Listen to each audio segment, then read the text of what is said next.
안녕하세요. 성도 여러분 반갑습니다. 생명의 주님이 우리와 함께 하십니다.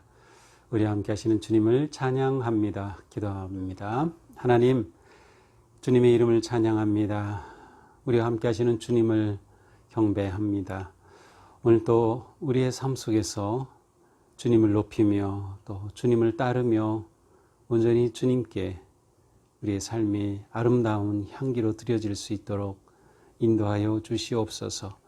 오늘도 말씀 앞에서는 저희들 깨우쳐 주시고 또 말씀으로 새 힘 얻도록 또 우리가 나아갈 길을 찾을 수 있도록 인도하여 주시옵소서. 예수님 이름으로 기도합니다. 아멘. 오늘 말씀은 창세기 49장 29절부터 50장 14절입니다. 매일 성경을 보니까 어제 우리가 봤던 29절부터 33절은 오늘 본문으로 이렇게 되어 있었네요. 제가 그걸 몰랐습니다. 자, 원래 오늘 본문 그대로 따라가서 49장 29절부터 50장 14절입니다. 네, 제가 좀 중간중간 이렇게 넘어가면서 읽겠습니다. 그가 그들에게 명하여 이르되 내가 내 조상들에게로 돌아가리니 나를 햇사람 에브론의 밭에 있는 굴에 우리 선조와 함께 장사하라. 이 굴은 가나안 땅 마므레 앞 막벨라 밭에 있는 것이라. 아브라함이 햇사람 에브론에게서 밭과 함께 사서 그의 매장지를 삼았으므로 아브라함과 그의 아내 사라가 거기 장사되었고 이삭과 그의 아내 리브가도 거기 장사되었으며 나도 레아를 그곳에 장사하였노라. 이 밭과 거기 있는 굴은 햇사람에게서 산 것이니라. 야곱이 그들에게 명하기를 마치고 그 발을 침상에 모으고 숨을 거두니 그의 백성에게로 돌아갔더라. 50장입니다.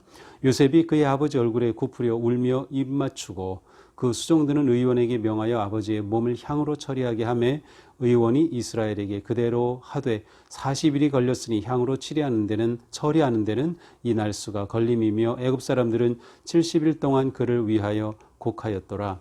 곡하는 기한이 지나며 요셉이 바로의 궁에 말하여 이르되 내가 너에게 은혜를 입었으면 원하건대 바로의 귀에 아뢰기를 우리 아버지가 나로 맹세하게 하여 이르되 내가 죽거든 가나안 땅에 내가 파놓은 묘실에 나를 장사하라 하였나니 나로 올라가서 아버지를 장사하게 하소서. 내가 다시 오리이다 하였더니 바로가 이르되 그가 네게 시킨 맹세대로 올라가서 네 아버지를 장사하라.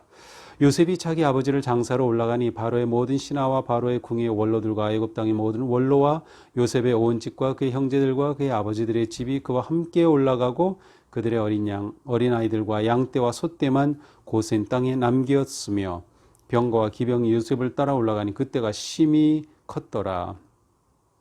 그들이 요단강 건너편 아닷 타작마당에 이르러 거기서 크게 울고 애통하며 요셉이 아버지를 위하여 7일 동안 애곡하였더니 그 땅 거민 가나안 백성들이 아닷 마당에 애통을 보고 이르되 이는 애굽 사람의 큰 애통이라 하였으므로 그 땅 이름을 아벨 미스라임이라 하였으니 곧 요단강 건너편이더라.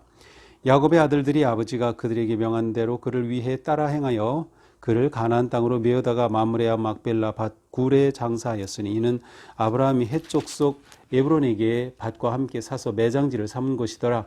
요셉이 아버지를 장사한 후에 자기 형제와 호상꾼과 함께 애굽으로 돌아왔더라. 아멘. 네, 그냥 다 읽었네요. 읽다 보니까. 자, 어제 우리가 마지막에 잠깐 보았지만 이제 마지막 야곱이 유언을 남기죠. 그 유언은 내 조상들에게로 돌아갈 것이다. 이제 내가 죽으면 아브라함이 사놓았던 마므레 앞 막벨라 밭 굴에 있는 그곳에 나를 장사해달라. 그곳이 내 조상들이 묻혀있는 곳, 내 아내도 그곳에 묻혀있다. 나를 그곳에 장사해달라. 이렇게 그들에게 요청을 합니다. 그리고 숨을 거두죠. 그리고 이제 그의 열조에게로 유언대로 이제 열조에게로 돌아가게 됩니다. 이제 이 유언에 따라서 이제 요셉은 장사를 하게 되는데요. 이 요셉은 이렇게 아버지가 세상을 떠나자 굽으려서 울며 이제 입을 맞춥니다. 아마 이때 요셉의 나이는 50대 중반이었을 것입니다.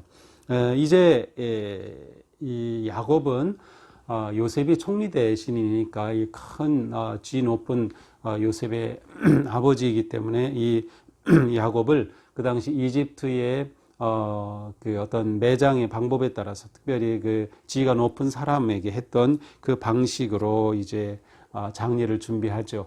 우리가 잘 알던 피라미드가 있고 그 안에 그 미이라가 있는데 미이라를 만드는 그 방식을 그대로 사용합니다. 40일이 걸리는 그러한 기간이었습니다. 이렇게 하기 위해서는 그 몸에 있는 그 내장은 다 제거합니다. 그리고 그 몸에 방부 처리를 하고 또 향을 넣어서 썩지 않도록 그렇게 처리를 하죠. 이렇게 40일 동안 걸렸고 또 플러스 30일 해서 70일 동안 애곡의 애도의 시간으로 이제 보내게 됩니다. 요셉의 지위가 있었기 때문에 가능했던 그 야곱의 이러한 장례였습니다.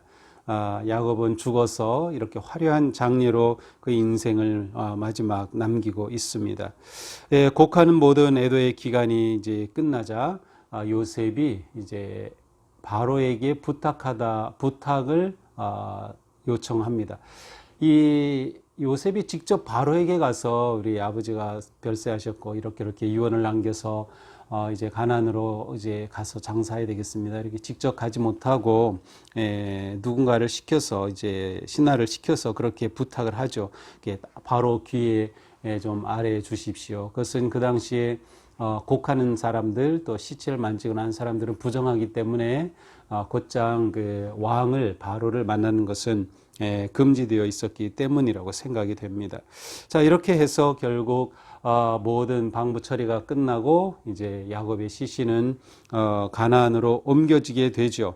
그야말로 큰 장례 행렬입니다. 큰 장례 행렬입니다. 여기에는 어린아이와 가축은 그대로 고센 땅에 남겨두고 나머지 모든 가족들이 올라갔을 뿐만 아니라 여기에는 또 그들을 호위하는 병거와 기병까지도 함께 따라 올라갔음을 알 수 있습니다. 이렇게 온 가족이 간다고 하는 것은 바로의 입장에서는 이거 혹시 갔다가 돌아오지 않는 것이 아닌가 하는 그러한 의심을 할 수도 있습니다. 그래서 요셉은 바로에게 제가 다시 돌아오겠습니다라고 하는 그러한 약조의 말까지 하고 그리고 이제 어린아이들은 남겨두고 당연히 이제 어머니도 여성도 남아 있었겠죠. 그래서 그들이 다시 돌아올 그러한 약속을 하고 이제 떠나게 됩니다. 그들이 또 들어가는 길은 이제 10절, 11절에 보니까 요단강 건너편이에요. 그래서 요단 동편으로 해서 요단강을 건너서 들어가게 되죠. 아다 타작마당에 이르러서 그곳에서 또한 7일 동안 크게 애곡을 하게 됩니다. 그리고 아버지 야곱이 부탁한 그대로 13절에 보니까 마므레 앞 막벨라 밭 굴에 장사하였습니다. 그래서 그곳에 아브라함이 샀던 그곳에 열조에게로 자기 조상이 묻혀있는 그곳에게로 들어가게 되죠. 이렇게 장사를 한 후에 그 형제와 또 호상꾼 다 함께 14절에 보니까 애굽으로 돌아왔습니다. 자, 이렇게 오늘 말씀은 야곱의 죽음과 또 장례에 관한 그러한 내용입니다. 자, 우리는 이 야곱의 마지막 죽음과 장례의 모습을 보면서 야곱은 죽음을 통해서도 이 자손들에게 그 신앙을 계승하고 있다고 하는 것을 보여줍니다.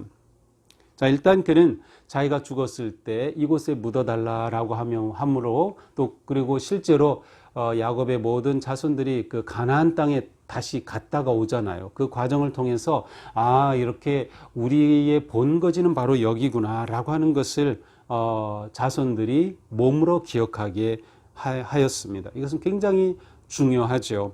그 49장 29절에 보니까 내 조상들에게로 돌아간다.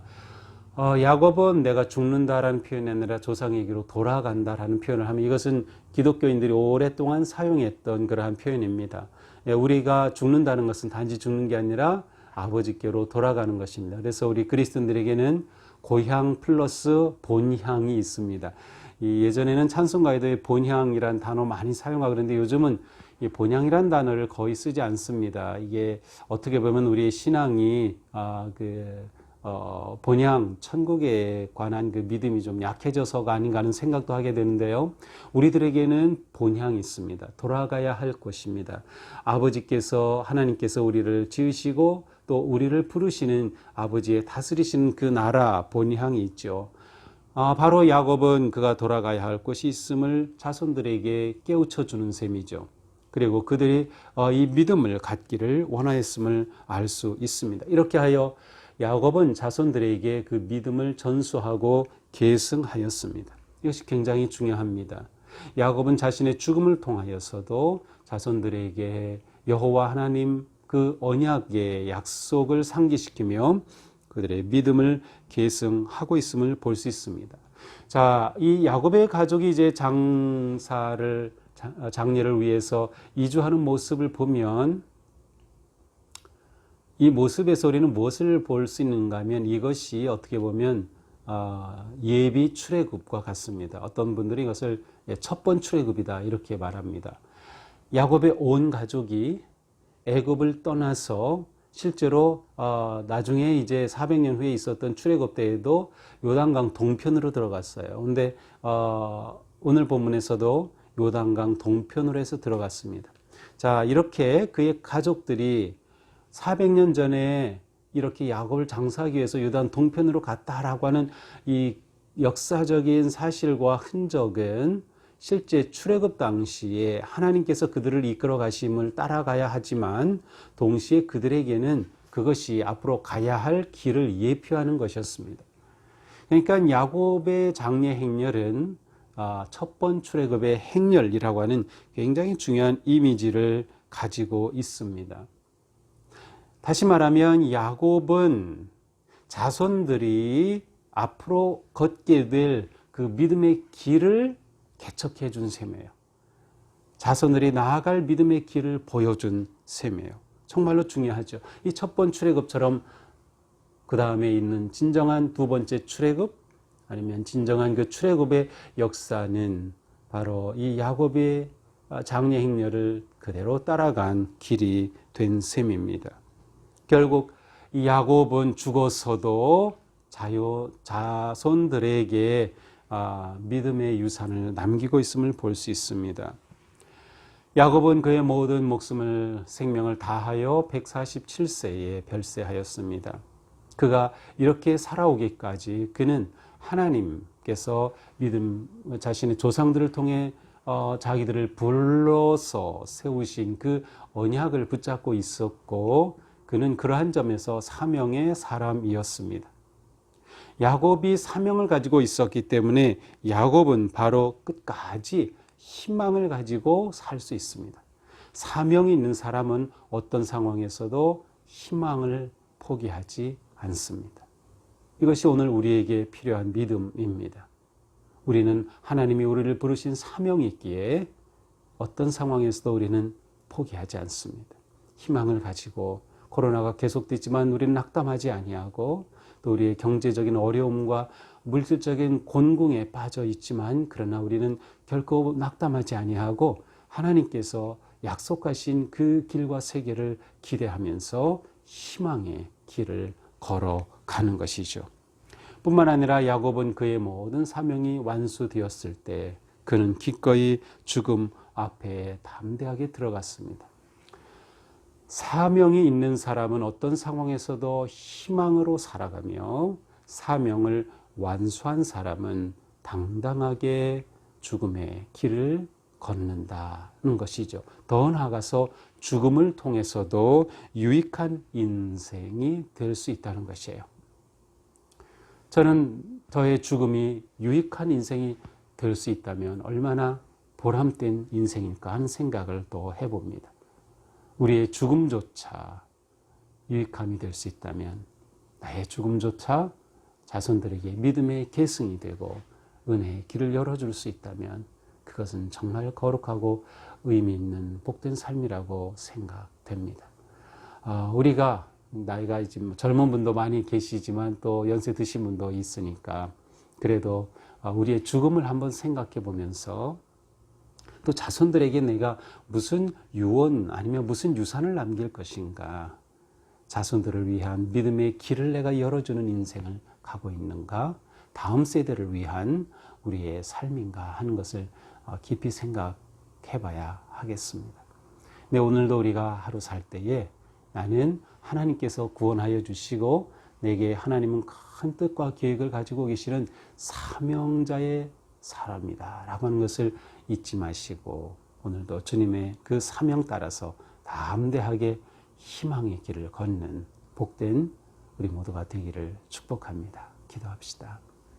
하나님, 오늘도 저희들은 야곱의 죽음과 장례를 통해서 그 과정에 담긴 또한 귀한 뜻을 생각해 보았습니다.